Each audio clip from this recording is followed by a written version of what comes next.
NASA's James Webb Space Telescope has just spotted something extraordinary. A possible moon-forming disk around a giant planet 625 light-years away. For the first time, astronomers have measured the chemistry of a circumplanetary disk, and what they found could rewrite what we know about how moons, like Jupiter's Galilean moons, are born. The planet in question is called CT-Cha-B. It orbits a very young star, just 2 million years old, in the Chameleon constellation. Using Webb's MIRI spectrograph, scientists detected a carbon-rich disk swirling around CT-Cha-B, not part of the star's own disk but its own mini-construction yard for moons.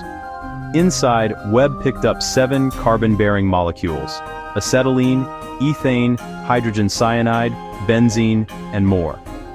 These are the raw ingredients of future moons. And maybe, someday, ingredients for life. Why is this discovery so big?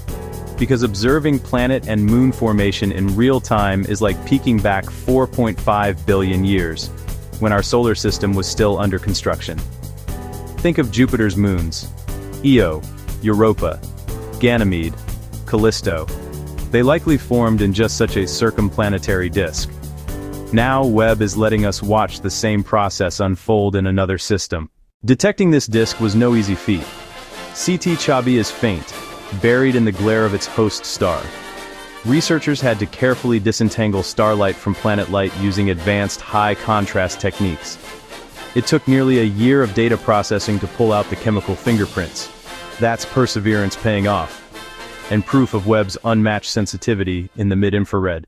Here's a twist. Webb shows CT-Cha-B's disk is rich in carbon molecules, while the star's disk nearby is dominated by water vapor. That contrast tells us these disks can chemically evolve very fast, even within just 2 million years. It also raises questions. Why carbon here, water there? What does that mean for the types of moons that will form? This discovery connects directly to some of the biggest questions in astronomy. How common are moons in other systems? Could icy moons elsewhere, like Europa or Enceladus here, also exist around distant exoplanets? And could those moons host habitable conditions? Since moons may actually outnumber planets in the galaxy, studying how they form is key to understanding the diversity of worlds out there. In the next year, Webb will survey more young planets like CT-Cha-B to see if their disks share similar chemistry. Each discovery will bring us closer to answering the question, are moons like our own a cosmic rarity, or the rule of the universe?